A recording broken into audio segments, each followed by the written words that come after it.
오늘은 오후 예배 때는 베드로후서 3장 8절로 13절까지 말씀으로 하나님의 오래 참으심과 심판이라는 제목으로 주님의 말씀을 증거하겠습니다. 베드로는 자신의 첫 번째 편지인 베드로 전서에 이은 두 번째 편지인 베드로 후서를 통해서 먼저 자신이 성도들에게 이 편지를 전하는 목적에 대해서 말하고 있습니다. 3장 1절에 사랑하는 자들아, 내가 이제 이 두 번째 편지를 너희에게 했으니 이것들로 너희의 진실한 마음을 일깨워 생각나게 하고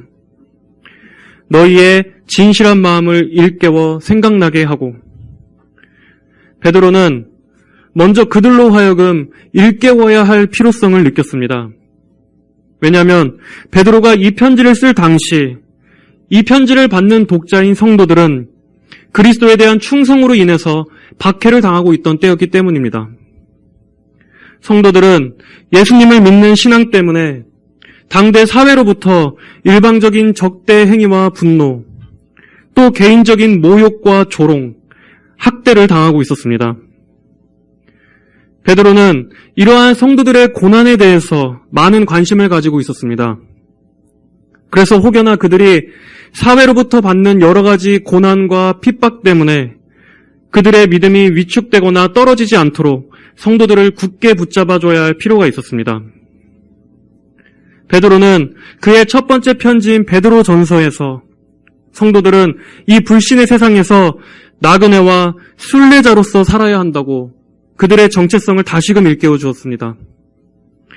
베드로전서 2장 11절에 사랑하는 자들아, 나는 외국인과 나그네 같은 너희에게 영혼을 대적하여 싸우는 육체의 정욕을 제어하라고 권한다. 세상이 아무리 어둡고 도덕적으로 타락해도 성도들은 마치 나그네처럼 이 세상에는 결코 안주해서는 안 되며 오히려 하나님의 거룩하심 같이 모든 행실에서 거룩하고 이 어두운 세상에 빛 대신 그리스도의 복음과 그의 덕을 선포하는 자들이 되어야 한다고 베드로는 성도들에게 권면했습니다. 또한 당시에 등장한 여러 부류의 거짓 교사들은 여러 가지 이단 사설로 인해서 성도들의 마음을 흔들고 있었습니다. 성도들은 그들을 둘러싸고 있는 이러한 다양한 상황 때문에 처음 그리스도를 사랑했던 그 마음이 혼탁해져 갈 위험이 있었습니다. 그래서 베드로는 무엇보다도 그들에게 다시 상기시키고자 하였던 것입니다. 그가 기억나게 하려고 했던 것은 무엇이었습니까? 2절에 거룩한 선지자들이 미리 예언한 말씀들과 너희의 사도들이 전한 주님 대신 구주의 계명을 기억나게 하려 한다. 베드로는 고난 가운데 있는 성도들이 흔들리지 않도록 그들의 마음이 주님의 말씀에 매이게 하고자 했습니다. 비록 성도들이 처음에는 순전한 믿음으로 시작했다 하더라도 성도들을 계속해서 자주 반복적으로 일깨워주지 않으면 성도들의 영혼이 혼미한 잠에 빠지게 될 위험이 있습니다. 성도들이 갖고 있는 소망이 마치 묶여있지 않는 배처럼 이리저리 휩쓸려 떠내려갈 때 말씀을 기억하는 것은 그 배를 고정시켜주는 무거운 닻을 내리는 것과 같습니다. 우리의 마음이 말씀에 고정되어 있으면 성도들의 믿음은 쉽게 떠내려가지 않습니다. 또한 말씀을 반복해서 기억하는 것은 우리의 영혼에 유리를 닦는 것과 같습니다. 우리의 영혼이 이 세상의 풍조로 인해서 자주 뿌옇게 되고 탁해질 수 있기 때문에 말씀을 계속 생각하고 기억함으로써 우리 믿음의 창문을 투명하게 닦아줄 필요가 있는 것입니다. 베드로의 편지를 받는 독자들이 잊지 말고 항상 기억해야 할 내용은 무엇이었습니까? 2절의 말씀처럼 선지자들이 항상 바라봤고 사도들이 전했던 예수님의 그 메시지, 바로 구원과 예수님의 재림입니다. 베드로는 성도들로 하여금 이것을 바라보게 하려고 했던 것입니다. 사랑하는 자들아, 너희가 머물 곳은 이곳이 아니다. 성도들은 항상 주님의 약속에서 떠나면 안 된다. 언제나 주님의 이 약속을 기억하여라. 이 말씀에 항상 시선을 고정하여 너희의 마음이 세상의 영향 때문에 혼탁해지지 않도록 하여라. 베드로는 이제 노년이 되었습니다. 한때 젊었을 때 다혈질이고 충동적이고 혈기왕성했던 예수님의 부족했던 제자 베드로는 이제는 세심한 목자요 성도들의 자애로운 영적 아버지의 마음으로서 주님께서 자신에게 맡겨주신 이 양들이 흩어지지 않도록 그들에게 사랑으로 권면하고 있습니다. 이제 이어서 3절에서 그는 말합니다. 너희는 먼저 이것을 알아야 한다. 마지막 때에 조롱하는 자들이 와서 자신들의 정욕대로 행하고 조롱하며, 또한 성도들은 이것을 기억해야 했습니다. 바로 성도들의 믿음과 믿음의 내용에 대해서 조롱하는 자들이 등장하게 될 거란 사실입니다. 마지막 때로 갈수록 하나님의 말씀을 변질시키고 하나님의 약속을 조롱하는 자들이 반드시 등장하게 될 것은 성경에 미리 예고되어 있었습니다. 그들은 성도들을 비웃으며 말했습니다. 그가 재림하신다는 약속이 어디 있느냐? 성도들은 고난 중에 주님의 재림을 간절히 고대했지만 주님의 재림은 더디었습니다. 이단들이 번성하고 성도들에 대한 핍박은 거셌습니다. 그러한 상황들은 예언에 기록된 대로 주님의 재림이 곧 임박한 것처럼 보였습니다. 성도들은 하루속히 그러한 날들 속에서 건짐받기를 간절히 바랬지만 약속하신 주님은 너무나 더딘 것처럼 느껴졌습니다. 그런 와중에 대적들의 조롱은 그런 성도들을 더욱더 힘들고 애타게 만들었을 것입니다. 성도들은 그리스도인들에 대한 사회적인 핍박 속에서 교회에 대한 대적들의 박해와 그들이 겪는 어려움 속에서 부디 주님께서 제발 빨리 오시기를 무엇보다 간절하게 애타고 기다렸지만 주님의 재림에 대한 아무런 기미조차 보이지 않는 그러한 상황 속에서 성도들도 때로는 지치고 믿음이 약해졌기도 했을 것입니다. 대적들은 그런 성도들의 믿음을 비웃듯이 온 세상이 그들에게 손가락질하고 그들을 경멸했습니다. 그러한 상황 속에서 성도들의 믿음이 잔뜩 움츠러들고 주님께서 그들에게 주신 그 약속이 점차 희미해져 가고 있었습니다. 이처럼 항상 마귀는 성도들이 가장 약해졌을 때를 다가와 우리의 믿음의 근본을 뿌리부터 흔들고 우리가 약해진 그 모습을 보며 쾌재를 부르곤 합니다. 그 당시 성도들에게 있어서 가장 간절한 것은 무엇이었겠습니까? 바로 예수님의 다시 오심이었습니다. 마귀는 그것을 가장 잘 간파하고 있었기 때문에 성도가 가지고 있는 그 기대만 꺾어버릴 수 있다면, 예수님의 재림에 대한 믿음만 무너뜨릴 수 있다면 교회는 쉽게 무너질 수 있으리라는 것을 마귀는 잘 알고 있었습니다. 하나님의 말씀이 퍼져나가고 성도들에게 믿음이 심겨질수록 항상 그 믿음을 흔들고 오염시키기 위해서 마귀도 항상 자신의 일꾼들을 고용해 왔습니다. 여기서 조롱하는 자들은 하나님의 예언을 멸시하고 비우는 자들을 말합니다. 그들은 이러한 주장을 폈습니다. 그가 재림하신다는 약속이 어디 있느냐? 이러한 그들의 그 조롱의 본질은 결국 약속을 하신 하나님에 대한 반감이었습니다. 하나님의 약속에 대한 의심과 회의를 불어넣는 것은 에덴 동산에서 아담과 하와를 타락시킨 뱀이 했던 것과 같은 것입니다. 너희가 선악과를 먹는 그날에는 반드시 죽을 것이다 라고 말씀하신 하나님의 말씀에 너희는 결코 죽지 않을 것이다 라고 했던 마귀의 거짓말처럼 이들은 하나님의 약속에 대한 근본적인 토대를 무너뜨리면서 성도들이 붙잡고 있던 약속이 실제로는 허망한 것이고 아무 의미도 없는 것처럼 만들었습니다. 말라기 선지자 때도 대적들은 말라기 선지자에게 공의의 하나님이 어디에 계시냐 하고 조롱했습니다. 예레미야의 원수들도 예레미야에게 여호와의 말씀이 어디 있느냐 하고 조롱했습니다. 하나님이 어디에 있느냐? 그의 약속이 어디에 있느냐? 항상 교회의 원수들은 성도의 믿음을 이런 식으로 비웃어 왔습니다. 그가 재림하신다는 약속이 어디 있느냐? 조상들이 잠든 이후로 만물이 처음 창조될 때와 같이 그대로 이렇게 그대로 있다. 그들은 주님의 재림을 비웃었습니다.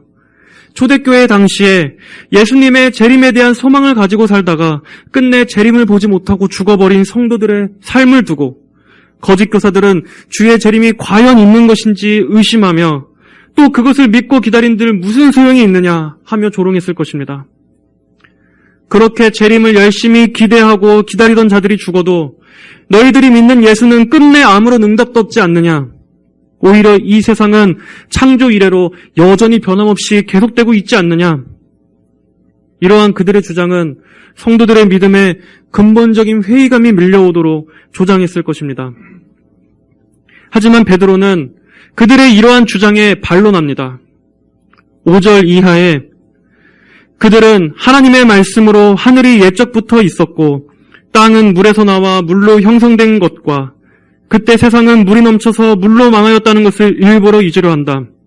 그러나 지금의 하늘과 땅은 불사르기 위해 동일한 말씀으로 간수되어 경건하지 않은 자들의 심판과 멸망의 날까지 보존된 것이다. 베드로는 이 세상이 스스로의 자연 질서에 의해서 불변하는 것이 아니라 하나님의 말씀으로 인해 시작되고 유지되며 또한 사라지는 것이라는 사실을 말하고 있습니다. 하나님께서는 이 세상이 저절로 알아서 굴러가게끔 무관심하게 내버려 두신 것이 아니라 오늘도 만물을 그분의 말씀으로 붙들고 계시기 때문에 여전히 이 세상이 그분의 손에 의해 유지되고 통치되는 것이라고 베드로는 반론하고 있습니다. 하나님께서 태초에 천지를 창조하실 때 오직 하나님은 말씀만을 사용하셔서 세상을 창조하셨던 것처럼 지금 이 세상도 역시 그분의 말씀 한마디면 모든 것을 폐하실 수 있습니다. 그리고 실제로 하나님께서는 노아의 때에 홍수로 이 세상을 심판하심으로써 그것을 입증하시지 않으셨습니까? 베드로는 이처럼 누구도 부인할 수 없는 명백한 사실을 마치 없는 허구처럼 꾸며서 전파하는 그러한 자들의 진짜 본심은 그들이 그러한 사실을 알면서도 그들이 일부러 잊으려 하기 때문이라고 말하고 있습니다. 이유가 무엇입니까? 바로 그들 자신의 정욕 때문이었습니다. 3절에 마지막 때에 조롱하는 자들이 와서 자신들의 정욕대로 행하고 조롱하며 그들에게는 주님의 재림도 하나님의 심판도 없어야 했습니다. 그래야 자기들이 이 땅에서 마음껏 정욕대로 활개치고 다닐 수 있었기 때문입니다. 그들이 심판주 없는 교리를 믿었기 때문에, 아니 믿고 싶었기 때문에 그들의 삶 또한 심판주 없는 방탕한 삶을 살 수 있었습니다. 이렇게 항상 부패한 교리 뒤에는 부패한 행위가 따라오게 되어 있습니다. 하지만 그것은 결코 심판이 없기를 바라는 그들의 마음에서 나온 것이었습니다. 여기서 우리가 알 수 있는 것은 모든 불신앙의 원인은 타락한 마음에서 나오는 것이자 고의적인 의지에서 나온다는 것을 알아야 합니다. 사람들은 눈으로 볼 수 있는 증거가 없기 때문에 하나님을 믿지 않는다고 말하지만 인간의 불신앙은 타락한 마음과 죄를 사랑하는 본성 때문인 것입니다. 왜 하나님의 심판이 반드시 없어야만 합니까? 하나님의 심판을 이야기하면 곧 진노하시는 그 하나님의 얼굴이 자신들을 향해 정죄하기 때문입니다. 왜 사람들이 주님의 재림을 기다리지 않습니까? 그 이유는 간단합니다. 주의 다시 오심을 별로 원하지 않기 때문입니다. 참된 성도는 예수님을 간절히 보고 싶어 합니다. 하루속히 그분께서 다시 오시기를 바라고 아니면 내가 속히 그분께 가기를 바랍니다. 나를 구원해 주신 예수님께서 이 세상 무엇보다도 너무나 영광스럽고 아름다우시고 소중한 분이시기 때문에 그리고 나 같은 이 죄인을 용서해 주신 주님의 그 대속의 은혜가 너무나 감사해서 그분에 대한 마음이 내 안에 가득하기 때문에 하루속히 이 헛된 세상과 이 악한 세상 속에서 벗어나 또 우리의 이 죄된 육신의 장막에서 벗어나 그분 품 안에서 빨리 안식을 취하고 싶은 것이 참 성도의 간절한 소망이 될 수밖에 없습니다. 그런데 그럼에도 불구하고 그분의 재림이 간절히 기다려지지 않는 이유는 무엇이겠습니까? 천국보다 이 땅이 더 좋기 때문입니다. 이 땅에서의 내 삶이 너무나 사랑스럽기 때문입니다. 주님을 보는 것이 간절하지 않기 때문입니다. 하지만 진짜 성도라면 주님의 재림을 간절히 갈망할 수밖에 없습니다. 이 땅에서 고난의 눈물을 많이 흘린 성도일수록 천국의 안식을 더 간절히 갈망하고 사모할 수밖에 없는 것입니다. 하지만 자신들의 정욕에 취해서 주님의 재림에 대해서는 아무런 관심도 없는 사람들만 가득 찬 오늘날의 교회가 과연 천국을 사모할 수가 있겠습니까? 우리 모든 인간은 본성적으로 죽음을 무서워합니다. 하지만 곰곰이 생각해 보십시오. 왜 인간이 죽음을 무서워합니까? 죽음 자체보다도 그 후에 반드시 심판이 있다는 것을 우리의 양심이 증언하고 있기 때문입니다.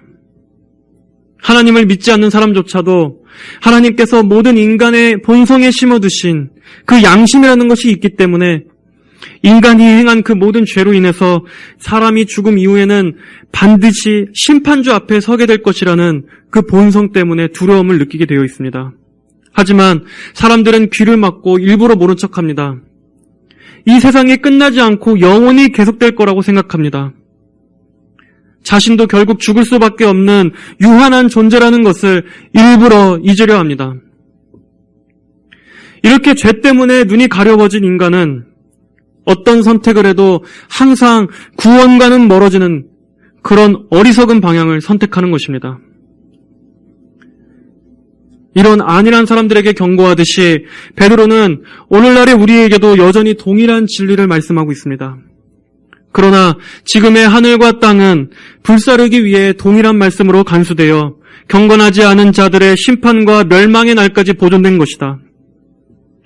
노아의 때에 땅의 모든 악을 물로써 쓸어버리신 하나님의 심판의 말씀은 이제 그 동일한 말씀으로 이 세상의 천지를 불로써 심판하시기 위해 잠깐 동안 보존하고 계신 것입니다. 이 시간은 기한이 분명히 정해져 있는 한정된 시간입니다. 경건하지 않은 사람들의 심판과 멸망이 날이 될 그날까지 하나님께서는 잠깐 동안 이 세상을 붙들고 계시는 것입니다. 노아의 홍수 심판이 땅에만 국한된 심판이었다면 이 심판은 하늘까지 포함합니다. 즉 하늘에 있는 악한 영, 마귀의 세력까지 종말 심판의 대상이 되는 것입니다. 이날까지는 고난받는 성도들과 함께 불신자들 또한 이 땅에 잠깐 동안 보존될 것입니다. 그러나 악인이 아무리 일부러 모른 척한다 해도 하나님께서는 악한 자들을 키질하기 위해서 그들 위에 굴릴 타작바퀴를 서서히 준비하고 계시다는 사실을 세상은 알아야 합니다. 들어야 합니다. 이 말씀을 들으면서도 졸고 있는 교회 안에 있는 사람들도 이 말씀을 들어야 합니다. 그리고 내가 어찌해야 할까? 자신의 영혼을 두고 근심하며 걱정해야 합니다. 큰 파도가 치는 상황에서도 배 위에서 주무시는 예수님을 보고 주여 저희가 죽게 된 것을 돌보시지 않으십니까? 다급하게 예수님을 깨웠던 제자들처럼 우리 역시 하나님을 흔들어 깨우며 다급하게 재촉하려고 합니다. 하나님, 어째서 이 땅의 악을 보고만 계십니까? 어째서 날마다 일어나는 이러한 악한 일들 속에서도 하나님은 침묵만 하십니까? 하나님의 진리가 땅에 밟히고 성도들은 고통을 당하며 사람들은 침을 뱉고 교회에 조롱을 하고 있습니다. 그럼에도 하나님께서는 잠을 주무시고 계십니까? 저희가 죽게 된 것을 돌보시지 않으십니까? 베드로는 8절에서 말합니다. 사랑하는 자들아, 죽게는 하루가 1000년 같고 1000년이 하루 같다는 이 한 가지를 잊지 마라. 사랑하는 자들아, 사랑하는 너희 성도들아, 너희는 이 한 가지를 잊지 마라. 그들은 하나님의 약속을 일부러 잊으려 하지만 너희는 그럴수록 더욱더 잊지 말아라. 죽게는 하루가 1000년 같고 1000년이 하루 같다는 이 사실을 너희는 절대로 잊지 말아라. 세상의 모든 사람들이 주님의 재림이 없는 것 같이 살아도 성도는 하나님의 시간과 하나님의 때를 생각해야 합니다. 아무리 더디게 보이는 약속도 하나님께는 천년이 하루 같을 뿐입니다. 하나님의 약속이 우리의 눈에는 즉각 성취되지 않는다 해도 하나님께서는 결코 주무신 적이 없습니다. 단 한 번도 자신의 일을 쉬신 적이 없습니다. 하나님께서는 심판의 때가 무르익으실 때까지 기다리시는 것입니다. 베드로는 9절에서 말합니다. 약속의 주님은 어떤 이들이 더디다고 생각하는 것처럼 더딘 분이 아니시다. 오히려 너희를 위하여 오래 참으시며 아무도 멸망하지 않고 모두 회개에 이르기를 원하신다. 이것이 오늘날 이 세상이 유지되고 있는 이유입니다. 하나님의 때가 아무리 더딘 것 같이 생각되어도 하나님께서는 하나님께로 돌아올 한 영혼을 위해 오늘도 이 세상을 붙들고 계시는 것입니다. 구원으로 예정된 그 영혼이 회개하고 주님 품으로 돌아오도록 기다려주시는 것입니다. 하나님께서는 노아의 때에 얼마나 기다려주셨습니까? 하나님께서는 단 한순간에 이 땅의 모든 인류를 심판해버리실 수도 있으셨습니다. 하지만 얼마나 심판을 늦춰 주셨습니까? 얼마나 오래 참아주셨습니까? 120년입니다. 그리고 고작 몇 명이 구원받았습니까? 노아의 가족 단 8명이었습니다. 그럼에도 설령 악인이라 할지라도 하나님께서는 그들이 핑계하지 못하도록 부인할 수 없을 정도로 충분한 시간을 주셨습니다. 하나님의 인내하심은 오직 인간들만을 향한 것입니다. 하나님의 선하심과 자비는 하나님께서 지으신 모든 피조물에게 미치는 것이지만 하나님의 인내는 오직 인간에게만 향한 것입니다. 하나님은 짐승들에게 인내하신 적이 없습니다. 하나님은 천사들에 대해서도 인내하신 적이 없습니다. 오직 하나님의 형상을 닮은 인간들에 대해서만 하나님께서는 인내해 주셨습니다. 오직 너희를 위하여 오래 참으시며 하나님께서 선지자들을 통해 얼마나 경고해 주셨습니까? 또 포도원의 주인이 얼마나 여러 번 자신의 종들을 보냈습니까? 농부들이 계속해서 그 종들을 죽이자 마지막으로 하나님께서는 그 포도원 주인은 자신의 아들을 보냈습니다. 그러나 그들이 어떻게 행했습니까? 그들은 그 아들마저 내쫓고 죽였습니다. 예수님께서도 하나님께서 얼마나 오래 참아주셨음을 말씀해 주셨습니까? 예루살렘아, 선지자들을 죽이고 내게 파송된 자들을 돌로 치는 자야. 암탉이 자기 병아리들을 그 날개 아래 모으려 하는 것과 같이 내가 몇 번이나 내 자녀들을 모으려 하였느냐. 그러나 너희가 원치 않았다. 예수님께서도 우리의 구원을 완성하시기 위해 십자가의 모진 고통을 끝까지 인내하셨습니다. 하나님께서는 인간들의 완악함에도 불구하고 오래 참으시며 구원의 기회를 주십니다. 주님의 약속은 어떤 이들이 더디다고 생각하는 것 같이 더딘 것이 아닙니다. 주님께서는 아무도 멸망치 않고 다 회개하게 이르기를 원하시는 것입니다. 여기 이 9절에서 말씀하는 하나님께서 회개하기에 이르기를 기다리는 대상은 예수님을 믿지 않더라도 결국 모든 사람은 다 구원받는다고 하는 만인구원, 보편구원을 말하는 것이 아닙니다. 여기서 말하는 대상은 하나님의 구원 계획 속에는 예정되어 있지만 아직 하나님께로 돌아오지는 않은, 아직 회개하고 죽게 돌아오지 않은 앞으로 구원받을 영혼들을 가리키는 것입니다.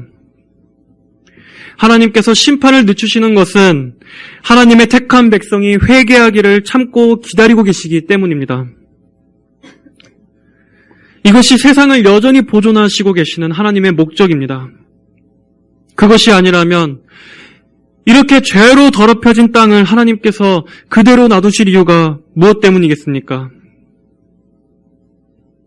지금도 여전히 하나님의 심판을 우습게 여기는 자들은 생각해 보십시오. 죄인을 하나님께로 돌아오게 하기 위한 목적이 아니라면 하나님께서 당신을 살려두시는 이유가 무엇이겠습니까? 죄를 참아보지 못하시는 분께서 날마다 이 땅에 죄의 씨를 뿌리는 것 외에는 하나님을 위해서는 아무것도 살지 않는 당신의 그 생명을 지금 당장 걷어가시지 않는 이유는 무엇이겠습니까? 당신이 오늘 살아있는 이유는 무엇입니까? 하나님께서 왜 오늘이란 시간을 주셨다고 생각하십니까?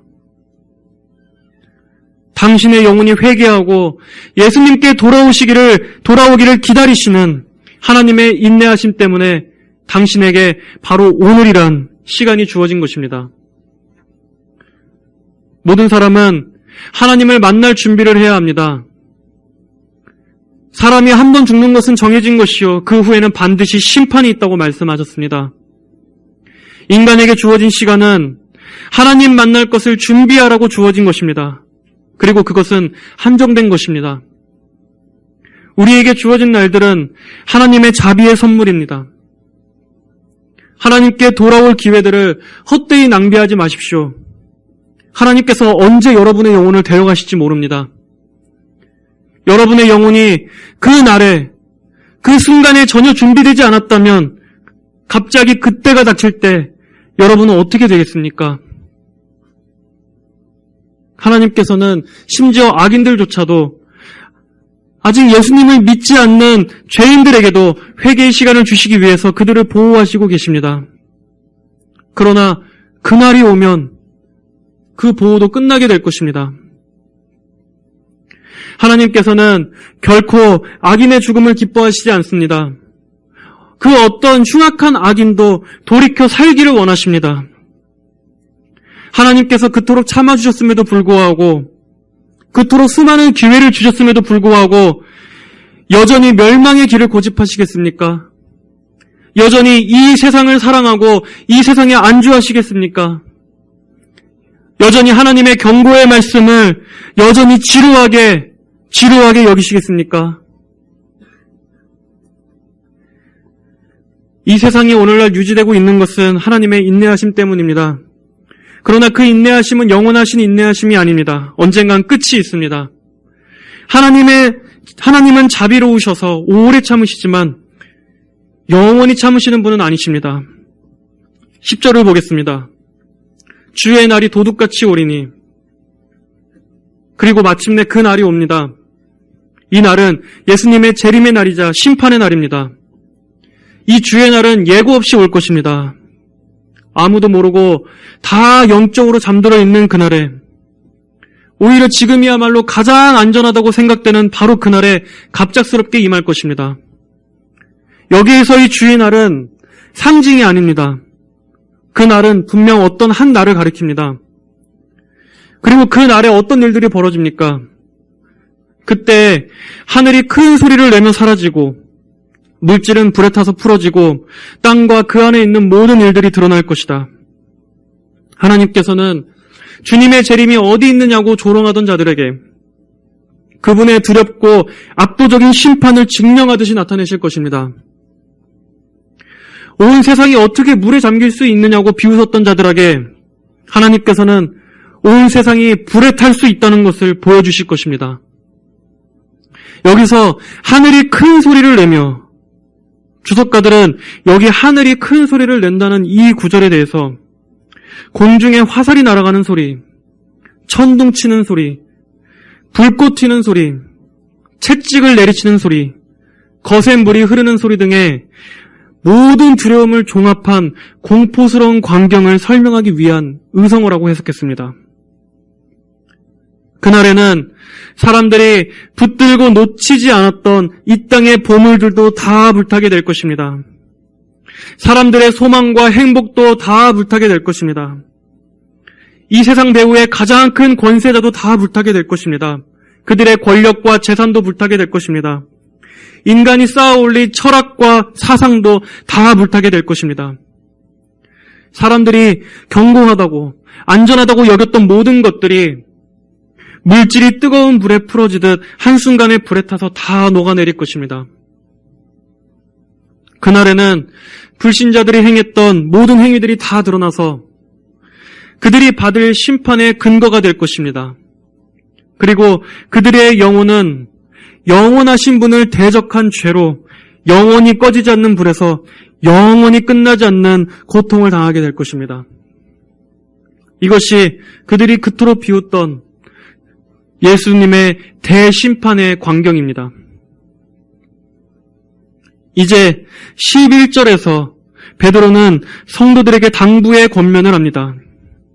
우리 다 함께 11절부터 13절까지를 함께 읽어보겠습니다. 시작. 이 모든 것이 이렇게 풀어질 것이니 너희는 어떠한 사람이 되어야 하겠느냐. 거룩한 행실과 경건함으로 하나님의 날이 임하기를 바라고 간절히 사모하여라. 그날에 하늘들이 불에 타서 풀어지고 물질은 불에 녹아버릴 것이다. 그러나 우리는 주님의 약속대로 의가 거하는 새하늘과 새 땅을 바라본다. 그러나 예수님을 믿는 성도에게는 소망이 있습니다. 하나님의 심판은 응징을 위한 것이기도 하지만 동시에 구원을 위한 것이기도 합니다. 반드시 도래할 이 재림의 날이 예수님 밖에 있는 자들에게는 그들의 심판과 멸망을 알리는 날이 되겠지만 성도에게는 구원의 날이자 그동안의 모든 죄악과 고난이 끊어지는 날이기 때문입니다. 예수님께서 다시 오실 것을 확실히 믿는다면 우리는 그날에 어떠한 모습으로 드러나야 하겠습니까? 너희가 어떠한 사람이 되어야 마땅하냐? 거룩한 행실과 경건함으로 하나님의 날이 임하기를 바라보고 간절히 사모하여라. 주님의 재림은 성도가 거룩하게 살아야 하는 이유입니다. 성도는 불에 타 없어질 이 세상에 소망을 두어서는 안 됩니다. 우리는 한가하게 죄 가운데 빠져 있을 겨를이 없습니다. 예수님께서는 반드시 약속하신 대로 올 것입니다. 그리고 우리는 그날까지 예수님께서 입혀주신 이 거룩한 의의 흰 옷을 더럽히지 말고 거룩한 행실과 경건함으로 대비하고 있어야 합니다. 눈앞에 모든 자연세계가 불타 없어집니다. 모든 것이 다 무너집니다. 악인들과 악한 영들은 영원한 심판의 불못에 들어갑니다. 이 두렵고 압도적인 심판의 광경이지만 성도들은 그 넘어 이루어질 새하늘과 새 땅을 바라보게 될 것입니다. 여기에 성도의 궁극적인 소망이 있습니다. 교회와 우리의 궁극적인 소망이 여기에 있습니다. 그곳에는 이 땅의 모든 불의와 죄악이 모두 다 종결된 하나님의 의가 거하는 영원히 견고한 곳입니다. 하나님께서는 죄로 더럽혀진 이 땅을 새롭게 정화시키시고 성도들이 영원히 안전하게 안식할 거처를 마련해 주셔서 그곳으로 하나님의 자녀들을 불러 모아 주실 것입니다. 그날에는 우리를 이토록 힘들게 했던 죄의 짐과 삶의 무거움으로부터 벗어나게 될 것입니다. 이 땅에서 흘렸던 많은 눈물도 더 이상 흘리지 않게 될 것입니다. 병든 육체로 인해서 고통받았던 아픔도 더 이상 아프지 않게 될 것입니다. 이러한 재림의 날을 소망한다면 우리가 어떻게 이 땅에서 소망 없는 자들과 같이 이 세상 사랑에 빠져 있을 수 있겠습니까, 성도 여러분? 여러분, 장차 우리에게 임할 영원한 나라의 소망을 두십시오. 우리들이 진정으로 거할 곳은 이곳이 아닌 새하늘과 새 땅입니다. 여기는 우리의 본향이 아닙니다. 여러분이 받은 구원이 어떠한 것인가를 잊지 마십시오. 우리의 정체성을 잃어버리면 천국에 대한 소망도 약화됩니다. 잠깐이라도 우리가 그것을 잊어버릴 때 우리의 죄성은 자꾸만 이 세상에 눌러 앉아 있으려고만 합니다. 가난한 심령을 잃어버리고 마음이 비대해지면 하나님의 말씀도 잘 들리지 않게 됩니다. 그러므로 정신을 차리고 깨어 있으십시오. 여러분의 신분이 어떠한 신분인지, 그리고 여러분이 어디로 가야 하는지 눈을 떼지 마십시오. 주님께서 다시 오실 것입니다. 그날이 임할 때 잠자는 자로 부끄러움을 당하지 않도록 깨어 있으십시오. 우리는 오늘 하루 주님의 재림이 아직 임하지 않은 것을 보면서 아직 이 땅에 구원받을 누군가가 남아있구나 하는 것을 떠올려야 합니다.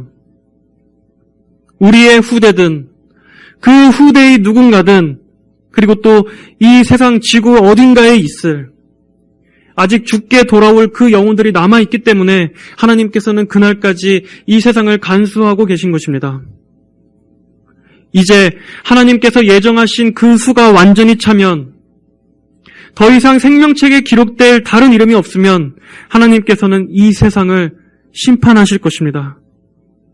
이 세상의 문을 닫으실 것입니다.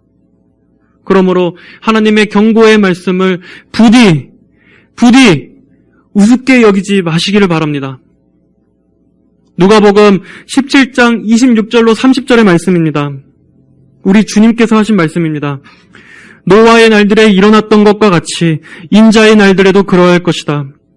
노아의 방주에 들어가던 날까지 사람들은 먹고 마시고 장가들고 시집가고 하였는데 홍수가 와서 모두 멸망시켰다. 룻의 날들에도 그와 같은 일이 일어났으니 사람들이 먹고 마시고 사고 팔고 심고 집을 짓고 하였는데 룻이 소돔에서 나가던 날에 하늘로부터 불과 유황이 쏟아져 내려 모두 멸망시켰다. 인자가 나타나는 날에도 그와 같을 것이다. 항상 이 날을 의식하고 여러분의 하는 행동이 하나님의 영원하심 앞에 어떻게 보일지를 생각하십시오. 보이는 이 세상의 마음을 다 뺏기지 마시고 하나님의 날을 간절히 사모하십시오. 우리가 확실하다고 여겼던 이 세상은 이 눈에 보이고 손에 만져지는 이 세상은 장차 불에 타 없어질 것이지만 우리가 우습게 지나쳤던 이 하나님의 말씀은 영원히 남는 말씀입니다.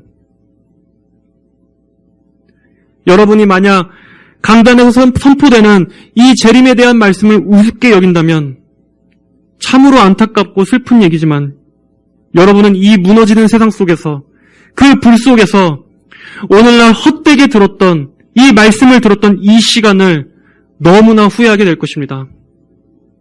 하나님의 약속은 반드시 말씀대로 이루어집니다. 여러분의 인생에 큰 파도가 덮칠 때, 여러분이 큰 고난 중에 있을 때 말씀은 여러분을 물속으로 가라앉지 않고 여러분이 고개를 들어 물 위로 숨을 쉴 수 있도록 도와줄 것입니다. 여러분을 돕는 실질적인 위로를 줄 수 있을 것입니다. 이 당시와 마찬가지로 우리 역시 앞으로 성경에 예고된 불같은 고난을 통과해야 할 것입니다. 그날은 이전에도 없었고 앞으로도 없을 큰 환난이라고 예수님께서는 말씀하셨습니다. 마가복음 13장 19절. 그날에 환난이 닥칠 것인데 그런 환난은 하나님께서 세상을 창조하신 이래로 지금까지 없었고 앞으로도 없을 것이다. 이러한 큰 고난을 우리가 무엇으로 인내할 수 있겠습니까? 하나님께서는 오늘 베드로후서 3장을 통해서 성도들에게 위로를 주십니다. 1절에 사랑하는 자들아, 또 8절에 사랑하는 자들아, 14절에 그러므로 사랑하는 자들아, 17절에 그러므로 사랑하는 자들아. 하나님께서는 우리 교회 성도들을 사랑하는 자들아 라고 불러주십니다. 하나님께서는 그 모든 고난 중에 성도의 눈물을 아시고 성도의 무거운 짐도 알고 계십니다. 어떠한 고난의 불을 통과할지라도 그 모든 것은 하나님의 약속 안에 있습니다. 그러니 성도 여러분, 소망을 가지십시오.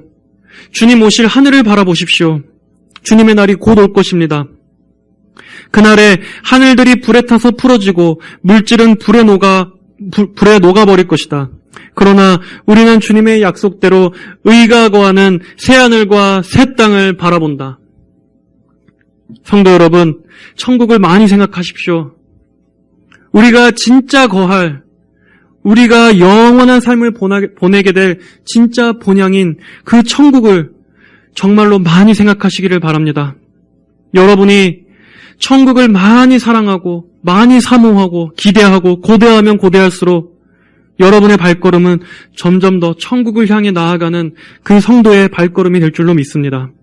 한 주간 성도들의 마음을 하늘에 두고 주님의 재림을 간절히 바라는 모든 우리 예일교회 성도분들이 되시기를 주의 이름으로 간절히 축복합니다.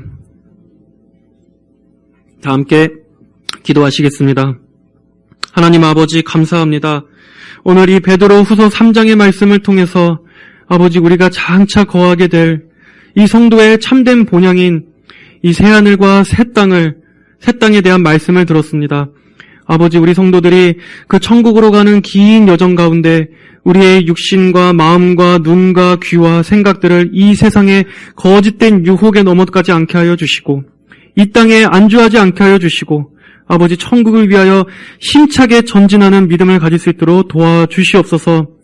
우리 모든 성도들 마음을 다해서 우리 주 예수 그리스도께서 구름 타고 다시 이 땅에 심판주로서 오실 그 날을 간절히 사모합니다. 그날에는 우리의 모든 고난과 죄악이 끊어질 것이며 이 땅의 모든 억울함과 이 땅의 모든 고난의 무거움도 다 해결해 주실 줄을 믿습니다. 아버지 하나님, 한 주간 우리 모든 성도들을 지켜주셔서 천국을 사랑하고 천국을 사모하는 저희 모든 성도들 다 되게 하여 주시옵소서. 감사드리며 살아계신 우리 주 예수님의 이름으로 기도드립니다. 아멘.